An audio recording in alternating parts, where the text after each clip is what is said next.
चलिए आज हम बात करते हैं physical properties of carboxylic acid में। ठीक है, this are the theoretical things जो अपन डायरेक्टली लिख लेते हैं।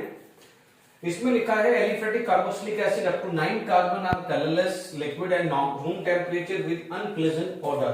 ठीक है, the higher acid are wax like solid and are practically odourless due to their low volatility. ठीक है, अब देखिए यहां पर हमारे को चीज समझ में आ गई। अब हमारे पास नेक्स्ट जो चीज है, चलो ये तो एक फिजिकल अपीयरेंस था। ठीक है, फिजिकल अपीयरेंस से कल को कहीं पूछ ले तो अपन बात कर सकते हैं। इसके बाद यदि आप बात करते हैं तो फिजिकल प्रॉपर्टीज में आपके पास आ जाता है बॉइलिंग पॉइंट। यदि आप बात करें तो बॉइलिंग पॉइंट की बात करें कि भाई what about the boiling point of carboxylic acid. No doubt boiling point की बात करें तो carboxylic acid have a very high boiling point. Generally जो कार्बोक्सिलिक एसिड जो है उसका क्या है, मान लीजिए जैसे CH3COH है, आपका सेम कार्बन वाला अल्कोहल ले लिया, मान लीजिए यहां पर कोई भी एल्डिहाइड या कीटोन ले लिया, मान लीजिए मैंने एल्डिहाइड ले लिया, 2 कार्बन ले रहा हूं तो मैं एल्डिहाइड ही ले लेता हूं क्योंकि कीटोन के लिए अपन को 3 कार्बन है, मैं 2 कार्बन स्टार्ट कर चुका हूं। ठीक है, तो अल्कोहल है, फिर उसके बाद मान लीजिए आपके पास अल्काइल हैलाइड है और लास्ट में मान लीजिए अल्केन है। मैंने यहां पर कोशिश करी है कार्बन सेम रखा है।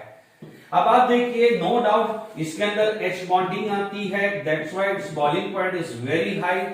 दीज आर द पोलार, ये क्या हो जाएगा लेस पोलार हुआ। मान लीजिए इसमें इथर लेना है तो इथर ले लीजिए, अल्काइल लेना है तो अल्काइल ले लीजिए। चलिए मैं इथर ले लेता हूं क्योंकि ऑक्सीजन ऑक्सीजन कंपैरेबल हो जाएगा, लेस पोलार, और ये क्या हो जाता है नॉन पोलार। ठीक है, ये H बॉन्डिंग आ गई।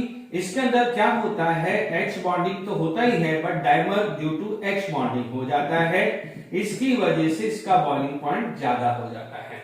यानी कार्बोक्सिलिक एसिड, क्वेश्चन आएगा कि why the carboxylic acid have a higher boiling point even with the alcohol having same carbon.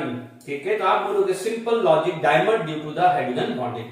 यानी यहां पर यदि मैं इस एसिडिक एसिड का स्ट्रक्चर लूं, देखो कोई भी कार्बोक्सिलिक एसिड आ सकता है, तो आप बोलोगे this is the structure of carboxylic acid. ठीक है, मान लीजिए यहां पर एग्जांपल में CH3COH है तो मैं CH3COH ले रहा हूं। Is it clear to all of you? Okay, ठीक, तो देखिए यहां पर डाइमर हो गया due to the hydrogen bonding.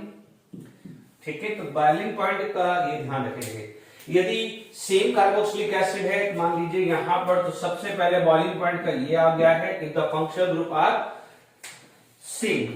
मान लीजिए यहां पर आपके पास आ जाए तो आप बात करेंगे कि मॉलिक्यूलर वेट जितना ज्यादा होगा उतना बॉइलिंग पॉइंट ज्यादा होगा। ये सब हम बार बार कर रहे हैं इसलिए आपको आसान हो जाना चाहिए कि मान लीजिए ये है तो CH3CH2COH, और मान लीजिए यहां पर फॉर्मिक एसिड भी हम लिख सकते हैं। जैसे जैसे मॉलिक्यूलर मास बढ़ेगा बॉइलिंग पॉइंट बढ़ेगा। और यदि मान लीजिए ब्रांच है और नॉन ब्रांच है, जितना ज्यादा ब्रांच कार्बोक्सिलिक एसिड होगा बॉइलिंग पॉइंट कम होगा, वो हम पढ़ चुके हैं।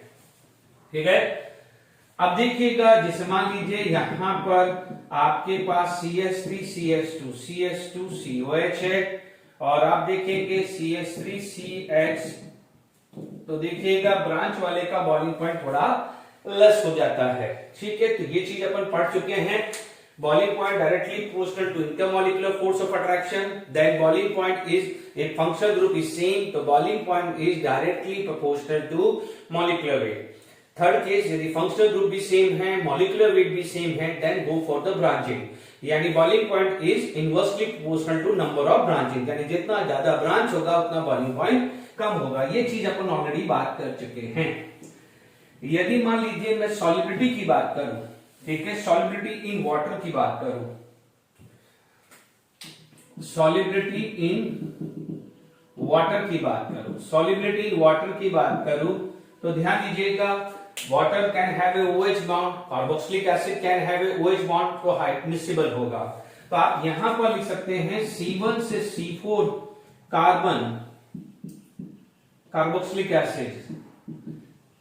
ठीक है, यानी कार्बोक्सिलिक एसिड कंटेन, ये थोड़ा सा स्टेटमेंट अच्छा हो जाएगा कि carboxylic acid contain C1 to C4 are highly miscible, क्योंकि उस समय highly miscible या highly soluble in water, miscible या soluble in water due to hydrogen bonding, hydrogen bonding की वजह से वो काफी मिसिबल होता है, जैसा अपन अल्कोहल में पढ़ा था, जैसा एल्डिहाइड कीटोन में पढ़ा था। ठीक है, तो अब आप देखिए यहां पर मान लीजिए कोई भी कार्बोक्सिलिक एसिड है, COOH हुआ।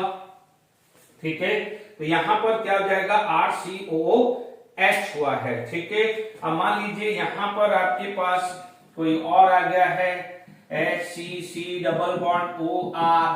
ठीक है, या ऐसा कुछ यहां पर आप लिख दीजिए, मान लीजिए C डबल बॉन्ड, ऐसा कुछ भी स्ट्रक्चर बना दीजिए। ऐसा कोई जरूरी नहीं है कि जो टिपिकल बुक्स में दिया हुआ है वैसे ही डायग्राम बनाने की जरूरत है, ऐसा जरूरी भी नहीं है। आप देखेंगे यहां पर आपने स्ट्रक्चर बना लीजिए, जैसे फॉर एग्जांपल HOH है। ठीक है, यहां पर OH है, यहां पर मान लीजिए OH है, कुछ भी बना लीजिए। ठीक है ना, इसमें ऐसा जरूरी नहीं है कि जैसे टेक्स्ट बुक में डायग्राम बनाना है वो बनाने की जरूरत है। यहां से हाइड्रोजन बॉन्डिंग यहां से हुआ, यहां से हुआ और यहां से हुआ। ठीक है, तो एक स्ट्रक्चर हमने बनाया है कि वाटर है। देखिए ये वाटर का ऑक्सीजन यहां अटैक कर रहा है, हाइड्रोजन पे ऑक्सीजन, और हाइड्रोजन यहां ऑक्सीजन पे, हाइड्रोजन यहां ऑक्सीजन पे। तो आप बोलोगे due to the hydrogen bonding with water, due to the hydrogen bonding with water. But जैसे जैसे यहां देखिएगा, आप देखेंगे RCOH है ना, ये पोलर पार्ट है, ये नॉन पोलर पार्ट है। ठीक है, जैसे जैसे कार्बन बढ़ेगा नॉन पोलर डोमिनेटेड होगा, नॉन पोलर डोमिनेटेड होगा तो क्या हो जाएगा, सॉलिडिटी कम हो जाएगी। तो क्या हो जाएगा, higher aliphatic carboxylic acid are insoluble in water, अब आप देखो यदि मैं एरोमेटिक की बात करूं, एरोमेटिक कार्बोक्सिलिक एसिड या बेंजोइक एसिड ले ले, तो वहां पर 6 कार्बन आ गया है, 4 तक सॉल्युबल है, 6 में तो इनसॉल्युबल आया, तो वहां पर आप बात कर सकते हैं एरोमेटिक कार्बोक्सिलिक एसिड के लिए मिनिमम 6 कार्बन चाहिए। Aromatic carboxylic acid are very less soluble in cold water। अब आप देखो जो वाटर के अंदर सॉल्युबल नहीं होता है वो नॉन पोलर सॉल्वेंट या लेस पोलर सॉल्वेंट में सॉल्युबल होता है, जैसे ऑर्गेनिक सॉल्वेंट। तो अब आप देख सकते हैं कि क्या होगा कि यहां पर आप बोलोगे कार्बोक्सिलिक में, ये पॉइंट की बात आप लिख सकते हो, carboxylic acid are soluble in, जैसे मान लीजिए benzene soluble in organic solvent, अब ऑर्गेनिक सॉल्वेंट या तो नॉन पोलर होते हैं लाइक बेंजीन, या वेरी लेस पोलर होते हैं लाइक अल्कोहल। ठीक है, तो यहां तक क्लियर हो गया है। तो आप बोलोगे ईथर आ गया, अल्कोहल आ गया, क्लोरोफॉर्म आ गया, बेंजीन आ गया, एटसेट्रा। ठीक है, हालांकि इनमें ज्यादा सॉल्युबल है क्योंकि इनमें थोड़ी बहुत पोलैरिटी ज्यादा होती है। Is it clear? ये चीज का खासकर ध्यान देना। तो फिजिकल प्रॉपर्टीज में मुझे नहीं लगता है कि अब कोई प्रॉब्लम आनी चाहिए, ज्यादातर बॉइलिंग पॉइंट पे क्वेश्चंस आया हुआ है, बॉइलिंग पॉइंट एंड दिस। ठीक है, तो यहां पर मैं जब प्रीवियस ईयर के क्वेश्चन डिस्कस करूंगा तो मैं जो फिजिकल प्रॉपर्टीज पे क्वेश्चन आया हुआ है वो डिस्कस करूंगा, क्योंकि अभी मैं चाह रहा हूं कि केमिकल प्रॉपर्टीज पे फटाफट से अपन मूव करें। अब आप देखिए नेक्स्ट पार्ट जो आ जाता है chemical properties of carboxylic acid. ठीक है, और फिजिकल प्रॉपर्टीज को इग्नोर नहीं करना है, क्वेश्चन आया हुआ है। जब मैं प्रीवियस ईयर के क्वेश्चन डिस्कस करूंगा जब केमिकल प्रॉपर्टीज पढ़ाने के बाद, वहां पर उसके क्वेश्चन जरूर लूंगा। ठीक है, तो प्लीज ध्यान दीजिएगा। अब आप देखिए यहां पर हम स्टार्ट करते हैं chemical properties of carboxylic acid. Chemical properties of carboxylic acid. ठीक है, जब chemical properties of carboxylic acid अपन पढ़ते हैं उसमें क्या हो जाएगा, सबसे पहले आएगा reaction involving cleavage of OH bond, cleavage of OH bond, यानी क्या हो जाएगा, OH बॉन्ड टूटेगा तो इसका मतलब आपका एसिडिक नेचर पहले बात आएगा, क्योंकि हाइड्रोजन रिलीज करेगा तो उसे क्या बोलेंगे, acidic nature. Is it clear to all of you? क्या बोलेंगे, एसिडिक नेचर। ठीक है, ये बोलेंगे हम एसिडिक नेचर। तो अब आप देखिए यहां पर सबसे पहले आप बात कर सकते हैं, जैसे यहां पर बात करेंगे एसिडिक कैरेक्टर, किसकी बात करेंगे, acidic character of carboxylic acid. Acidic character of carboxylic acid में सिस्टमेटिक तरीके से समझा रहा हूं। ठीक है, सबसे पहले क्योंकि चीजें नो डाउट अभी यहां पर आप डायरेक्टली पढ़ोगे कि reaction with metal and alkali, no doubt metal alkali है तो वो कैसे करेगा, तो उससे पहले उसका नेचर तो बिहेवियर तो पढ़ेंगे। तो हम पहले इस बात कर रहे हैं, हमारे पास सबसे पहले आएगा कि why the carboxylic acid are acidic in nature या मोर एसिडिक देन अल्कोहल या फिनॉल। यदि मान लीजिए मेरा क्वेश्चन स्टार्ट होता है, मेरा क्वेश्चन स्टार्ट हो जाता है कि व्हाई कार्बोक्सिलिक एसिड, चलो मैं carboxylic acid are more acidic than phenol, क्योंकि अभी अपन ने अल्कोहल फिनॉल चैप्टर में पढ़ा था कि phenol is more acidic than alcohol. तो मैं यहां पर फिनॉल से भी वाई कार्बोक्सिलिक एसिड, कोई भी carboxylic acid, formic acid, benzoic acid, acidic acid, कोई भी कार्बोक्सिलिक एसिड लो, फिनॉल से ज्यादा एसिडिक होगा।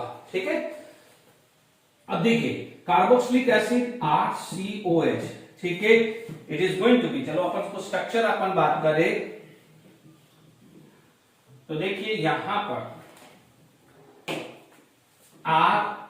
RCOH plus H2O, it is going to be give RCO minus and hydronium ion। ठीक है, अब आप देखिए यहां पर आपके पास Ka क्या आएगा, this is equal to RCO minus divided by into hydronium ion divided by RCOOH।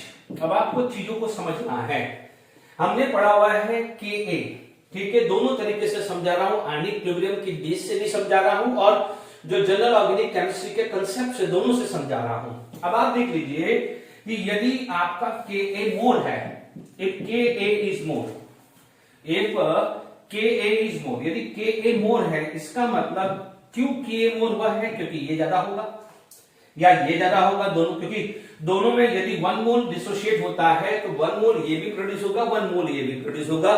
x mole dissociate होता है तो x मोल और x मोल यानी दोनों का कंसंट्रेशन सेम है। तो आप X प्लस के आप क्या बोलते हो कि स्ट्रॉन्गर एसिड कौन है, which will give H plus ion in more amount in aqueous solution, यानी H प्लस अमाउंट एक्वस में ज्यादा है। ठीक है, ज्यादा H प्लस ज्यादा है तो अपन दूसरा ये भी बोलते हैं कि RCO माइनस भी ज्यादा है, क्योंकि दोनों का कंसंट्रेशन सेम है। If it is more it is also more, if it is less it is also less, दोनों एक ही बात है ना, क्योंकि कंसंट्रेशन तो इक्विलिब्रियम पे दोनों का सेम है। बात समझ में आई? तो अब आप देख लीजिए कि यानी किसी एसिड का Ka ज्यादा है, क्यों ज्यादा है, बिकॉज HCO प्लस ज्यादा होगा या आप बोलोगे RCO माइनस ज्यादा होगा। यानी ज्यादा होने का मतलब क्या हुआ, dominated forward direction. Forward direction जानने का मतलब दिस शुड बी स्टेबल। इसीलिए मैंने हमेशा GOC में समझाया है कि यदि एनायन स्टेबल होता है, एनायन स्टेबल होता है, एनायन स्टेबल का मतलब इसका अमाउंट ज्यादा, एनायन स्टेबल का मतलब अमाउंट ऑफ दिस ज्यादा।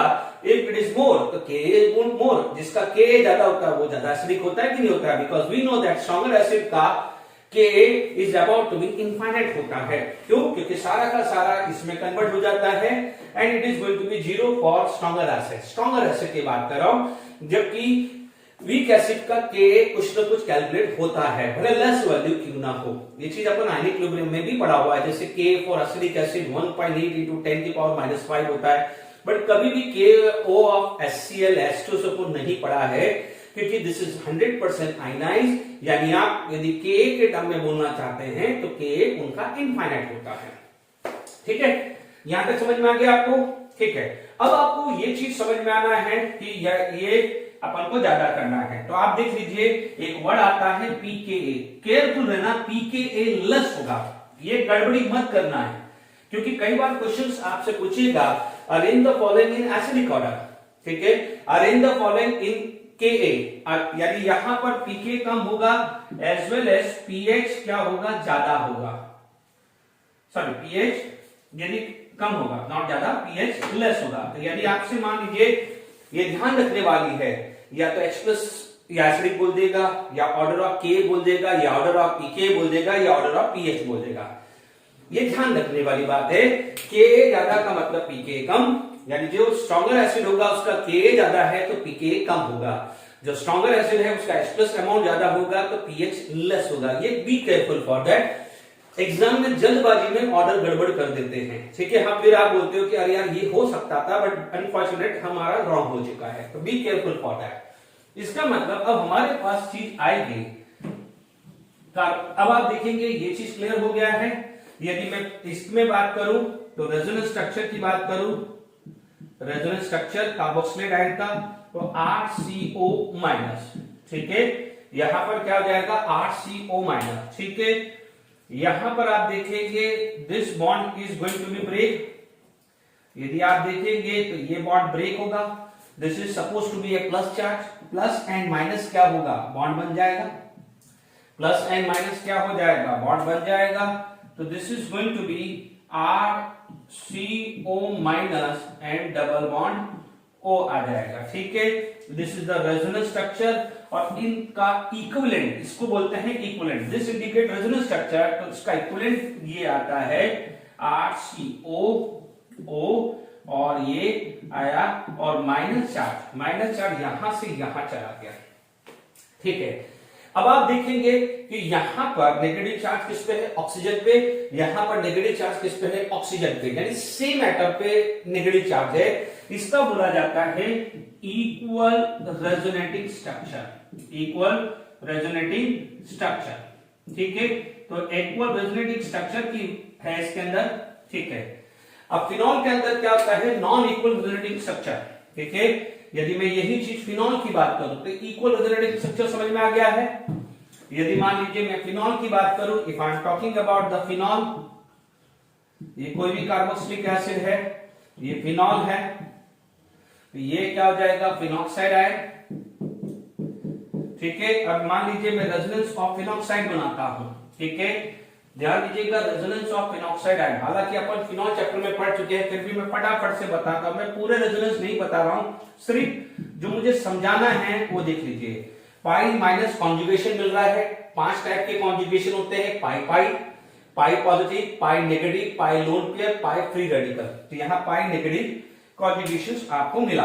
अब आप देखो ये पाई बॉन्ड टूटेगा, ये माइनस, ये प्लस, प्लस माइनस क्या बनेगा, बॉन्ड बन जाएगा, ठीक है।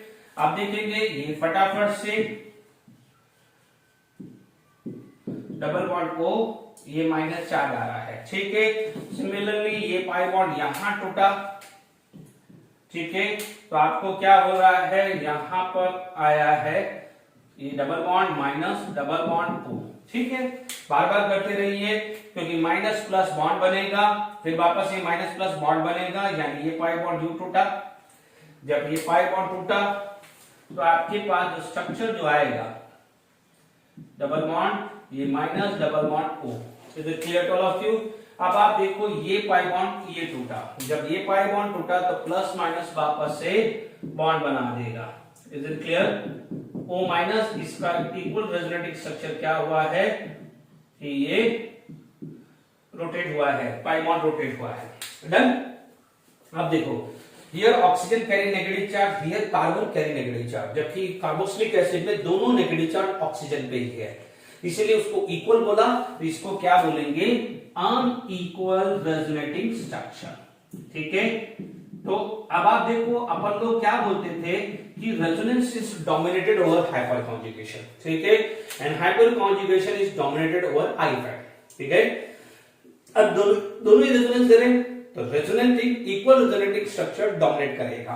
तो आप क्या बोलोगे, यहां पर क्या बोलोगे, because of more resonating structure या because of equal resonating structure, because of equal resonating structure RCO minus is more stable than phenoxide ion. क्या बोलोगे इसका, because of equal resonating structure, RS का full form resonating structure of RCO minus,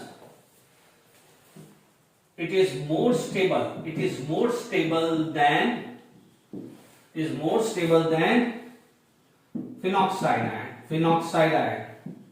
अब phenoxide ion में क्या होता है, unequal resonating structure, because of equal resonating structure of RCO- it is more stable than phenoxide ion. Unequal resonating structure, इससे क्या जाएगा, so carboxylic acid is more acidic than phenol. तो सबसे पहले तो फिनॉल से आपको ये कंपेयर हो गया, ठीक है। अब देखिए कार्बोक्सिलिक एसिड के अंदर भी बात करें, मान लीजिए इसके एग्जांपल्स की बात करें, ठीक है, तो हम क्या बात कर सकते हैं, एग्जांपल्स की बात करें। मान लीजिए यहां पर एग्जांपल बात करें या एसिडिक कैरेक्टर की बात करें, तो आप क्या बोलोगे, acidic character proportional to minus I effect and inversely proportional to plus I effect. ये आपको खासकर ध्यान रखना है, minus I and proportional to plus I, ठीक है। बुक के अंदर आप ऑर्डर ऑफ माइनस आई देख सकते हो, ठीक है, फिर भी मैं समझा रहा हूं एग्जांपल। मान लीजिए HCOH है, CH3COH है, CH3CH2COH है। आपको पता है alkyl group have a plus I effect, तो अब आप देखेंगे यहां पर H है क्योंकि COH कॉमन है, यहां CH3 है, यहां CH3CH2 है, ठीक है। अब आप देखो ये प्लस आई देगा, ये प्लस आई देगा और हाइड्रोजन एज ए रेफरेंस है, तो प्लस आई मोर है, यहां पर मोर प्लस आई इफेक्ट।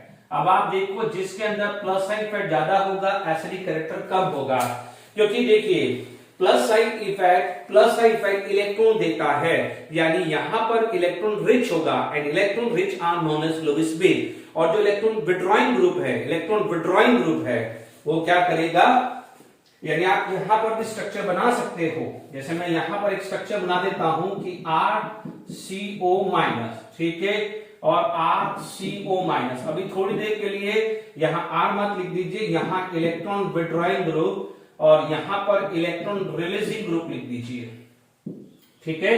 तो अब आप देख लीजिए माइनस आई इफेक्ट, तो अब आप देखेंगे ये माइनस आई इफेक्ट वाला है, तो ये क्या हो जाएगा, ज्यादा एसिडिक होगा, ये मोर एसिडिक हो जाएगा, ठीक है। और इलेक्ट्रॉन रिलीजिंग ग्रुप या इलेक्ट्रॉन डोनेटिंग ग्रुप, तो वो क्या हो जाएगा, लेस एसिडिक होगा। तो ये समझ में आया, ठीक है। तो मोर एसिडिक होगा क्योंकि देखिए electron deficient are known as Lewis acid, definition लिख सकते हैं, electron deficient are known as Lewis acid and electron rich are known as Lewis B. तो अब आप देख लीजिए यहां पर ऑर्डर ये आ जाएगा, ठीक है। मान लीजिए आपके पास ये क्लियर आ गया है, CH2COH, CH2COH, CH2COH। हालांकि ये मैं जीओसी में करा चुका हूं, बट फिर भी स्टिल एक बार रिवीजन करा रहा हूं, क्योंकि जितना ज्यादा अच्छा रिवीजन करोगे उतना आपके लिए बेनिफिशियल है, ठीक है। अब आप देखो फ्लोरीन का माइनस आई इफेक्ट ज्यादा है, ऑर्डर आप लिख लेंगे, नहीं तो मैं भी लिख दूंगा एक बार ऑर्डर। तो आप देखेंगे order fluorine is more minus I than chlorine, bromine than iodine, ठीक है। तो यहां पर क्या जाएगा order, this is the order of acidic nature, ठीक है।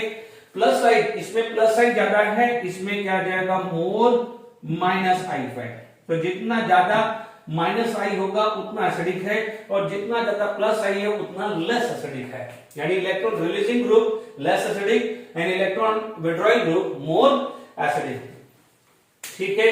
अब मान लीजिए थर्ड एग्जांपल, मान लीजिए मैंने बात करी कि CCl3 COH, CCl2 COH, CH2Cl COH या CH3 COH। अब आप देखो एक Cl सेम पोजीशन पे, एक 2 Cl, यहां पर 3 Cl आया है, तो जितना ज्यादा Cl होगा उतना ज्यादा माइनस आई ग्रुप है। आप एक ही चीज ध्यान रखना है कि आप बोलोगे सर माइनस आई है या प्लस आई, आप ये ध्यान रखिए अल्काइल ग्रुप या नेगेटिव चार्ज, क्योंकि नेगेटिव चार्ज भी इलेक्ट्रॉन रिच होता है। अल्काइल ग्रुप या कोई भी नेगेटिव चार्ज हो, वो क्या होता है, जैसे मान लीजिए अल्काइल ग्रुप, जैसे कोई भी अल्काइल ग्रुप हो गया या नेगेटिवली चार्ज हुआ है, नेगेटिवली चार्ज एटम या ग्रुप ऑफ एटम, ये सब प्लस आई देते हैं, क्योंकि नेगेटिवली चार्ज इलेक्ट्रॉन रिच होगा, जो इलेक्ट्रॉन रिच होगा वही तो डोनेट करेगा, ये ध्यान रखना। ठीक है, फिर भी मैंने जीओसी में मैंने करा रखा है ऑर्डर, आप देख के नोट कर सकते हैं। जितना ज्यादा माइनस आई होगा उतना ज्यादा एसिडिक होगा। ठीक है, ये जनरल एग्जांपल्स मैं अपने हिसाब से समझा रहा हूं, आप पहले छोटे छोटे एग्जांपल लेंगे तो आपको समझ में आएगा, फिर एक साथ बड़े एग्जांपल को कंपेयर करेंगे तो फिर भी आपको फिर समझ में और आएगा। ठीक है, यहां पर आ गया है 3 Cl, यहां पर 2 Cl, यहां पर 1 more the Cl, more the minus I, more the minus I, more the acidic nature. अब आप देखिए नेक्स्ट एग्जांपल आप दे रहे हैं कि मान लीजिए CH3 या CH2, ठीक है, एक बार Cl यहां लगा दिया, मान लीजिए आपका Cl यहां लगा और दूसरा Cl यहां लगा। ठीक है, अब आप देखिए दोनों Cl यहां लगा तो दिस इज द ऑर्डर, क्योंकि यहां ध्यान दीजिए माइनस आई इस पोजीशन पे है, यहां पर माइनस आई इस पोजीशन पे है, तो COH ग्रुप से थोड़ा दूर है, यानी कार्बोक्सिलेट से थोड़ा दूर है। ठीक है, अपन को COH से डिस्टेंस देखना है। अब आप देखो ये माइनस आई ग्रुप और दूर हो गया, तो क्या हुआ, इसमें माइनस आई डोमिनेटेड हुआ, माइनस आई इफेक्ट यहां पर मोर हुआ है। क्यों नो मोर है, because it is near to CO minus group, क्योंकि अपन को कार्बोक्सिलेट के नियर है, इसलिए इसमें माइनस आई ज्यादा इफेक्टिव आ रहा है। ठीक है ना, मान लीजिए अभी किसी को नुकसान पहुंचाना है तो पास ही जाएंगे ना। ठीक है, तो ये एग्जांपल क्लियर हुआ है। चलिए ओके,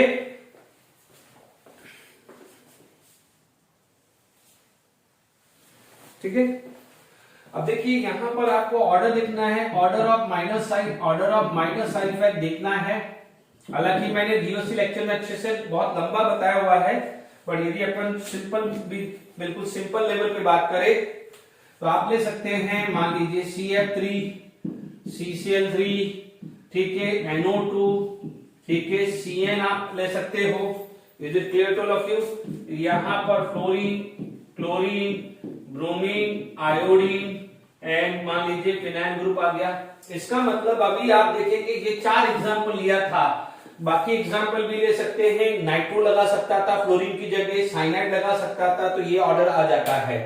इज इट क्लियर? यदि मान लीजिए मुझे एसिडिक ऑर्डर देखना है, if I am going to for acidic order, यदि मान लीजिए मेरा एसिडिक ऑर्डर दिया है, ठीक है, एसिडिक ऑर्डर मेरे पास आया है, तो ये CF3COH, CCl3COH, क्योंकि इसका माइनस आई है, CHCl2COH, एक कम किया तो इसका इफेक्ट और कम आ जाएगा।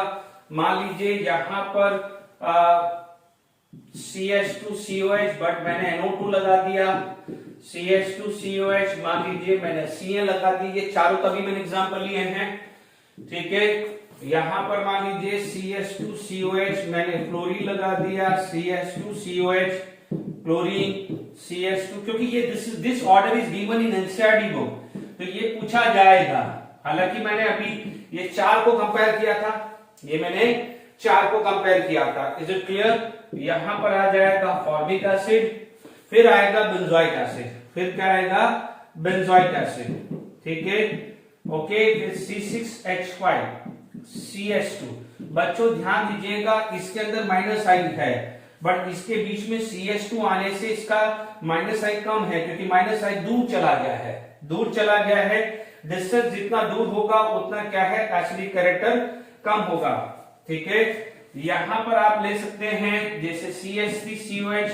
अब आप देखो इसमें क्या हुआ है, हाइड्रोजन है और इसमें क्या है, इसका माइनस आई है, इसलिए थोड़ा सा इससे ज्यादा एसिडिक होगा। और ये CH3CH2COH, इनमें प्लस आई है, इनमें प्लस आई है, ये 2 ऑर्डर अभी पड़ा है। इसमें ये भी CH3 की तरह है, बट यहां पर हाइड्रोजन की जगह क्या है, C6H5 आ गया है, और C6H5 का क्या है, माइनस आई, और जितना माइनस आई होगा एसिडिक होगा। Is it clear to all of you? ठीक है, यहां पर समझ में आ गया है। ओके, तो this is the order of acidic एडर। आपको पता है कि why the formic acid is stronger acid than benzoic acid, ये मैंने आपको एक्सप्लेन किया था जीओसी में, मैंने एक्सप्लेन किया था जीओसी में, ठीक है, एक्सप्लेन किया था जीओसी में, फिर भी मैं आपको समझा देता हूं कि देखिए यहां पर आप देखेंगे प्लीज समझिएगा कि formic acid is more acidic, ये more acidic, why formic acid is more acidic than benzoic acid, ठीक है। फॉर्मिक एसिड में HCOH, ठीक है, यहां पर आया HCO minus and hydronium ion, ठीक है। बेंजोइक एसिड के अंदर क्या हुआ है, ठीक है, यहां पर आ गया है बेंजीन एंड हाइड्रोनियम आयन। अब आप देखो, अभी अपन ने क्या पढ़ा था, इक्वल और नॉन इक्वल रेजोनेटिव स्ट्रक्चर पढ़ा था। इधर ध्यान दीजिएगा, जब यहां पर कॉन्जुगेशन आएगा तो 100% इक्वल रेजोनेटिव स्ट्रक्चर रहेगा, क्योंकि यहां पर नेगेटिव चार्ज ऑक्सीजन के पास ही आएगा।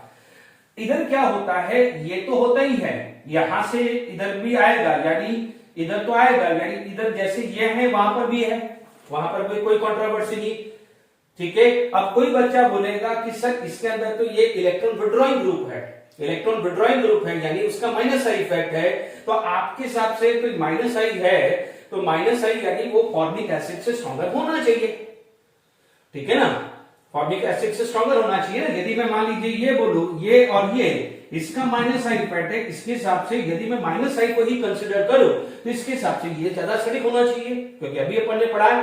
बट क्या होता है, ढंग से सुनना बहुत इंपॉर्टेंट चीज है कि ये तो है, this is going to be a equal resonative structure, मैं जस्टिफाइड हूं, ठीक है। बट ये 100% इक्वल नहीं होता है, ऑलवेज नहीं होता है, क्योंकि आप देखेंगे कि यहां पर ये पाई और ये पाई कॉन्जुगेशन है, तो इसकी वजह से क्या होता है कि कुछ रेजोनेटिव स्ट्रक्चर के अंदर जब ये पाई बॉन्ड टूटता है तो ये जरूरी नहीं है कि ये जाएगा, ये भी जाएगा, जैसे ये जाएगा तो ये बन जाएगा अनइक्वल रेजोनेटिव स्ट्रक्चर, ठीक है, अनइक्वल रेजोनेटिव स्ट्रक्चर। इसकी वजह से ये मोर स्टेबल हुआ, ये क्या हुआ है, मोर स्टेबल, और जिसका एनायन ज्यादा स्टेबल होता है, क्योंकि इसमें मिक्सचर है, हमें नहीं पता, इसमें ऑलवेज भी इक्वल रेजोनेटिव स्ट्रक्चर, बट इसमें इक्वल भी है, नॉन इक्वल भी है, तो अपन ने क्या बोला है, equal resonative structure is always be dominated, इसलिए ये क्या हो जाता है, स्ट्रॉन्ग एसिड। तो आपको समझ में आ गया। अब आप एक ही चीज सोच लीजिए कि यदि आपको ये चीज एग्जांपल क्लियर नहीं है तो एनसीईआरटी का यदि आप ऑर्डर देखेंगे तो आप बोलोगे कि formic acid is stronger acid than benzoic acid, तो आपने रटना है तो रट लेंगे।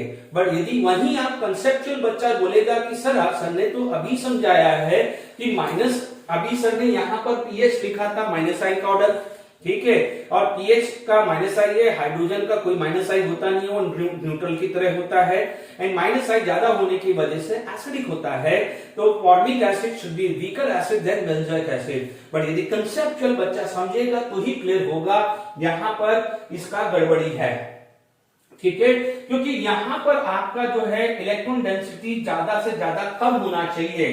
तो अब आप समझ जाइए कि यहां पर क्या होना चाहिए, इलेक्ट्रॉन डेंसिटी लेस, क्योंकि इलेक्ट्रॉन विड्रॉइंग ग्रुप क्या चाह रहा है कि कार्बोक्सिलिक पे इलेक्ट्रॉन डेंसिटी कम है।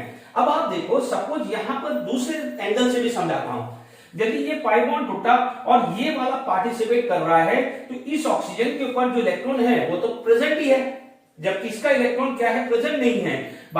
मान लीजिए ये इसके साथ रेजोनेंस कर रहा है, जब इसका टर्न आ रहा है तो रेजोनेंस, यानी वो बॉल ऐसा है, समझिए मेरे पास बॉल है, मेरे फ्रेंड के पास है, एक बार उसको दिया, उसने मुझे दिया, उसने मुझे दिया, मान लीजिए थर्ड फ्रेंड खड़ा है और उस थर्ड फ्रेंड को बॉल चाहिए, तो बिजी है क्योंकि मैं उसको दे रहा हूं, वो मुझे दे रहा है, तो टाइम ही नहीं मिल रहा, उसको तो लेने का टाइम नहीं मिल रहा ना, ठीक है, यानी ये केस वो हुआ।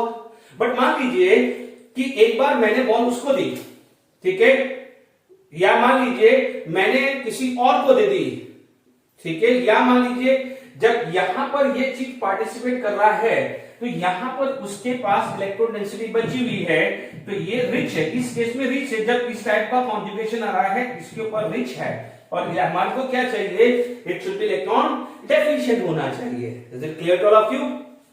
तो ये चीज समझ लीजिए, मतलब यहां पर समझ लीजिए कि जब यहां पर कॉन्जुगेशन आ रहा है तो इसका नेगेटिव चार्ज स्टिल मेंटेन है, जबकि हमारे को डेफिशिएंसी चाहिए। तो दूसरी तरीके से भी ये समझा दिया। अदरवाइज आप इक्वल नॉन इक्वल से समझ में आता है तो बेस्ट है, वो सबसे अच्छा और सबसे आसान तरीका है। यहां पर कुछ नॉन इक्वल रेजोनेटिंग स्ट्रक्चर बनेंगे, यहां पर 100% इक्वल रेजोनेटिंग स्ट्रक्चर बनेंगे which is more stable, and जितना स्टेबल होगा उतना एसिड क्या होगा, स्ट्रॉन्गर हुआ। तो आई होप यहां तक समझ में आ रहा है। एक एक चीज का मैं एक्सप्लेनेशन दे रहा हूं, इधर क्लियर, घबराने की जरूरत नहीं है, आराम से चीजें समझिए। अब देखिए यहां पर यदि आपके पास यदि कोई भी ग्रुप लगा दिया, मान लीजिए और एग्जांपल लेते हैं, ठीक है, मान लीजिए यहां पर बेंजोइक एसिड ले लिया, ये बेंजोइक एसिड ले लिया, बेंजोइक एसिड का ऑर्डर ले लिया, यहां पर बेंजोइक एसिड ले लिया। बच्चों ध्यान दीजिएगा, बेंजोइक एसिड का पूरा एप्लीकेशन है, पूरा एक वीडियो बनाया हुआ है, वहां पर सब्स्टिट्यूट बेंजोइक एसिड। तो आप जीओसी के लेक्चर में आप देख सकते हैं, यदि और इस पर डिटेल में जाना है JW NEET point of view. देखिए यहां पर आपके पास OCH3 है, यहां पर क्या है, NO2 है, क्योंकि पूरा इसका एक लेक्चर बनाया हुआ है, ठीक है। तो आप और देख सकते हैं, अभी सिर्फ एनसीईआरटी का एग्जांपल डिस्कस कर रहा हूं। अब आप देख लीजिए इसका लोन पेयर है, तो ये क्या आ जाएगा, इलेक्ट्रॉन देगा, जो रिच होगा वो देगा। ये क्या आ जाएगा, माइनस साइन है तो ये लेगा। तो ये क्या हो जाएगा, इलेक्ट्रॉन विड्रॉइंग ग्रुप कंसीडर होगा। तो ये क्या हो जाएगा, इलेक्ट्रॉन रिलीजिंग या इलेक्ट्रॉन डोनेटिंग ग्रुप। तो कौन ज्यादा एसिडिक होगा, इलेक्ट्रॉन विड्रॉइंग ग्रुप क्या हो जाएगा, मोर एसिडिक हो जाएगा, यानी nitro benzoic acid is more than benzoic, more than methoxy benzoic acid. इसे आप बोल सकते हैं 4 methoxy benzoic acid. This is known as benzoic acid and this is known as 4-nitrobenzoic acid. ठीक है, यहां तक समझ में आ गया होगा। Is it clear to all of you? चलिए फटाफट से ये चीज कंप्लीट हो गई है। अब आप देखिए इसके बेस पे मैं रिएक्शंस बता रहा हूं, ठीक है। यहां पर आप देख लीजिए कि आपके पास ये जो आया है, ठीक है, तो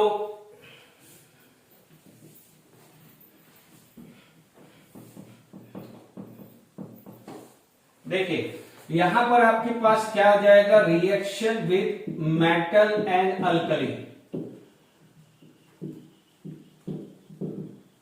ठीक है।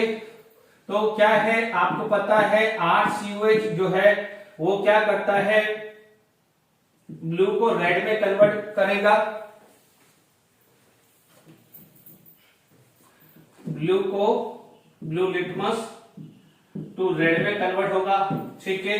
यदि मान लीजिए आपके पास है RCOH plus Na will form RCO Na plus half H2, ठीक है, ये मेटल के साथ रिएक्शन हुई।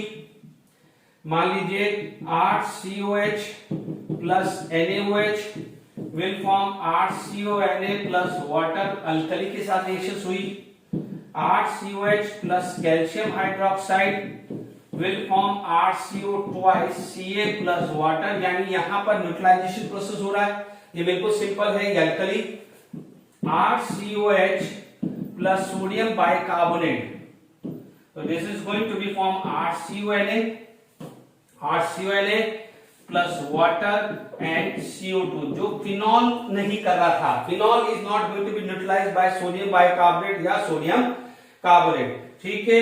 यदि यहां पर RCOH प्लस Na2CO3 आता है तो RCONa plus H2O plus CO2 आता है, ये गैस लिबरेट होता है। तो these are the test for carboxylic acid also, ये कार्बोक्सिलिक एसिड के टेस्ट भी है, क्योंकि यहां गैस लिबरेट हो रही है। या तो गैस लिबरेट से पता चले या कलर फॉर्मेशन से पता चले। इज इट क्लियर, RCONa, ठीक है, यहां पर H2O आ गया एंड CO2, डन। तो ये reaction with metal and alkali भी मैंने डिस्कस कर लिया है, ओके। तो यहां तक आपको रिएक्शन समझ में आ गया होगा, इज इट क्लियर, ओके। अब और आगे बढ़ते हैं, ठीक है।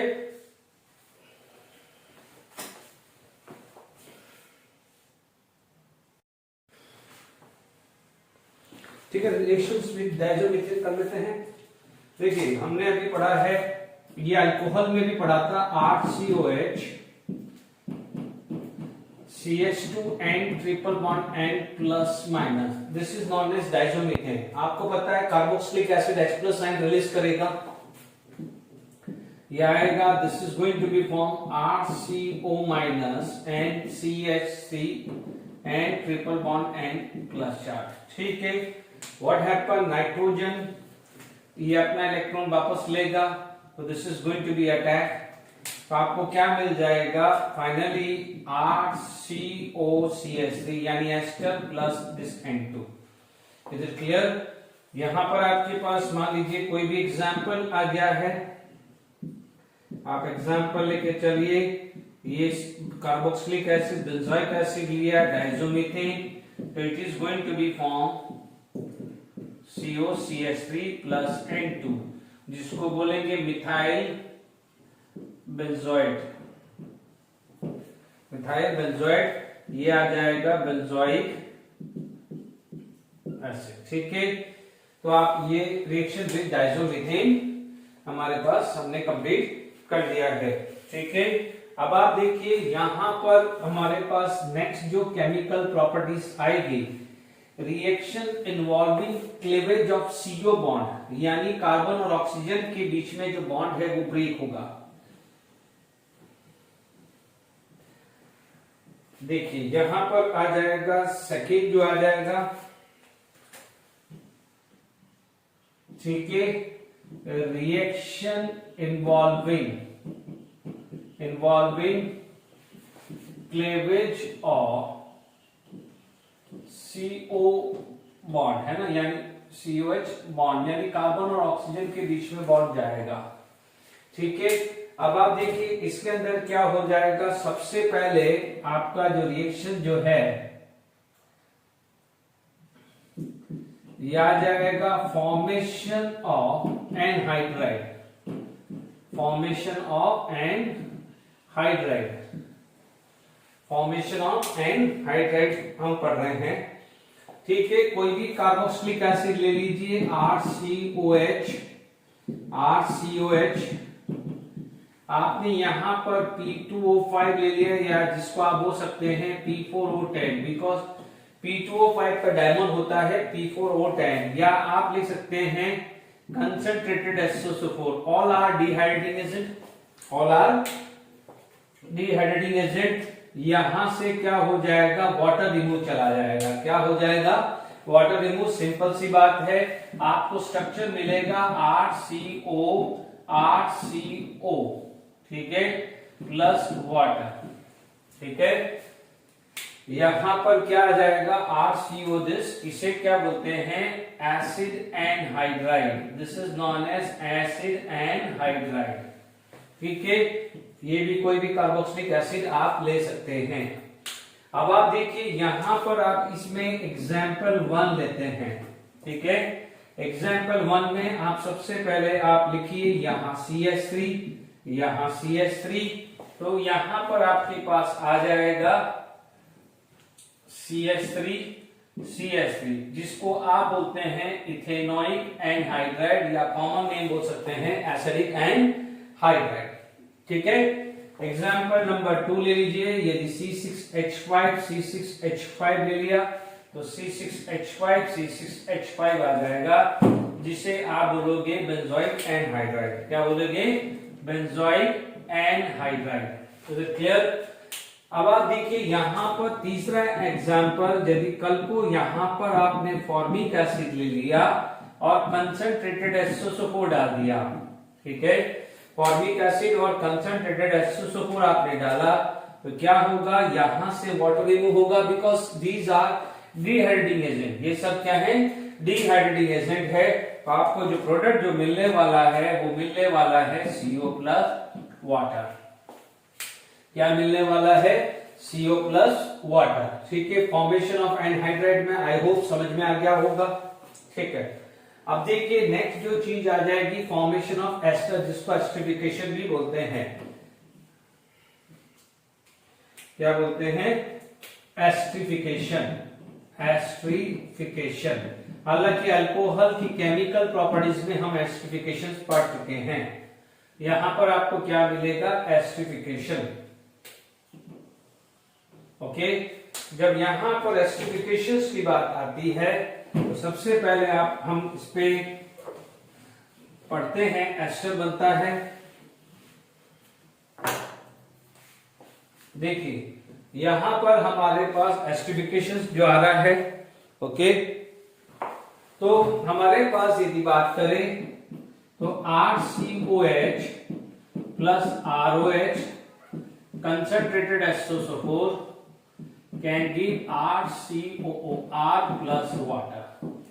ठीक है, यहां पर यदि ये ऑक्सीजन है O18 है, मान लीजिए ये O18 कर लूं तो ये भी क्या हो जाएगा, O18, यानी ये ऑक्सीजन आएगा किसका,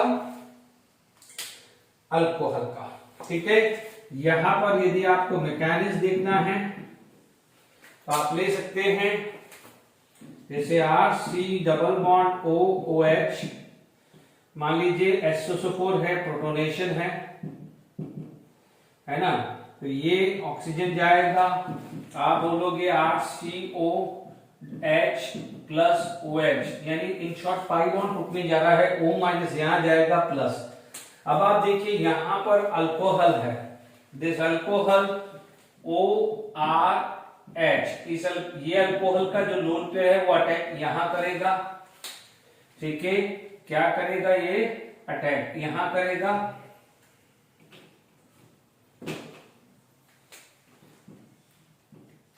और ये पाई बॉन्ड यहां ब्रेक होगा।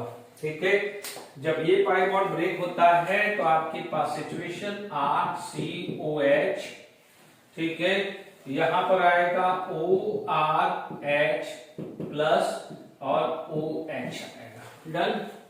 अब आप देखिए यहां से क्या होगा, डीप्रोटोनेशन H+ आयन, और ये ऑक्सीजन उस H+ आयन को ले लेगा। ठीक है, जिसको आप प्रोटोनेशन बोल सकते हैं। ठीक है, तो आपके पास सिचुएशन आएगी RCOH OR OH2O प्लस। अब आप देखिएगा कि ये निकलना चाहेगा, ये जैसे ही निकलेगा ये लोन पेयर आ जाएगा। ठीक है, यानी यहां से आपको क्या मिला है, वाटर रिमूव हुआ है। ठीक है, ये दोनों होगा। ठीक है, वाटर रिमूव हुआ है तो आपको मिलेगा RC double bond OH plus OR। अब आप देखिए यहां पर डीप्रोटोनेशन हो जाएगा, यानी water will accept H+ ion, will form hydronium ion. ठीक है, तो आपको मिल जाएगा RCOR। तो आप देख लीजिए ये ऑक्सीजन है, ये ऑक्सीजन किसका है, ये ऑक्सीजन किसका है, ये ऑक्सीजन, ये ऑक्सीजन, ये किसका है, it is for carboxylic alcohol. ठीक है, ये चीज हमने पढ़ लिया है आराम से, ये चीज अल्कोहल में भी पढ़ा था तो अपन को आसान हो गया है। ठीक है, अब मान लीजिए यहां पर कुछ एग्जाम्पल यदि हम करते हैं। ठीक है, मान लीजिए यहां पर एग्जाम्पल लेते हैं 1 CH3COH CH3OH, तो this is going to be form CH3CO CH3। ठीक है, ये बन जाएगा। अब मान लीजिए यहां पर देख बेंजीन वाला आया है, COH plus CH3 CH2OH concentrated H2SO4, आपको क्या मिलेगा, बेंजीन और CO CH2 CH3 plus water. इसे क्या बोलेंगे, इथाइल बेंजोइड बोलेंगे, और इसको क्या बोलेंगे, मिथाइल इथेनॉइड बोलेंगे। Is it clear to all of you? I hope यहां तक समझ में आ गया होगा। Is it clear to all of you? I hope यहां तक कोई दिक्कत नहीं आनी चाहिए। यदि रिएक्टिविटी ऑर्डर की बात करूं तो आपको पता है formic acid, then CH3COH and CH3CH2COH। क्यों? क्योंकि यहां पर आप देखेंगे this carbon should be electrophilic. ये कार्बन क्या होना चाहिए, इलेक्ट्रोफिलिक होना चाहिए। तो जितना ज्यादा प्लस आई होगा उसकी डेफिशिएंसी को कंपनसेट करेगा। ये generally need point of view काफी इंपॉर्टेंट है। अल्कोहल में एसिडिक नेचर है, तो तो जो अल्कोहल जितना ज्यादा एसिडिक होगा वो रिएक्शन उतना फास्ट करेगा। ठीक है,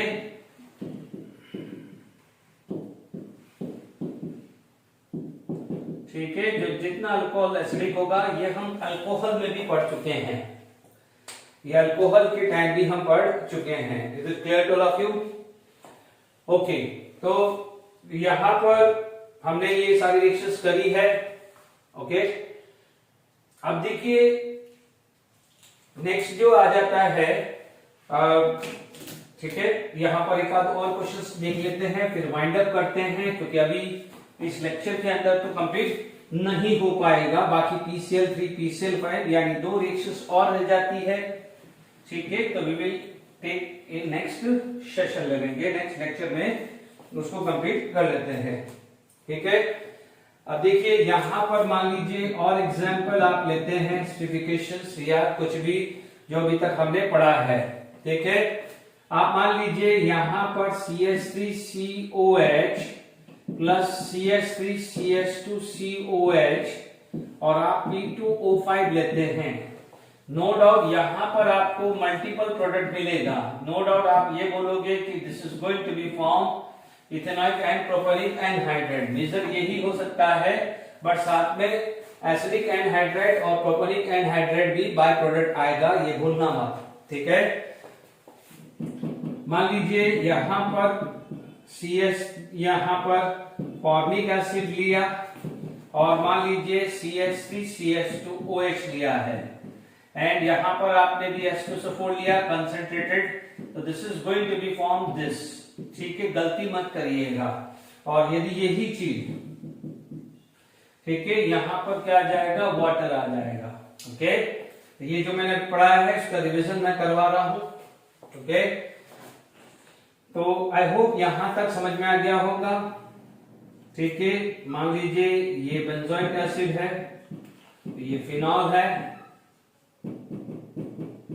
कंसंट्रेटेड H2SO4 है, आपको क्या मिलेगा, ये बेंजीन, ये CO C6H5 प्लस वाटर, जिसको बोलेंगे फिनाइल बेंजोइट। ठीक है ना, बिल्कुल एसिडिफिकेशन और एसिड एनहाइड्राइड जो था उस पे मैंने एक बात कर ली है।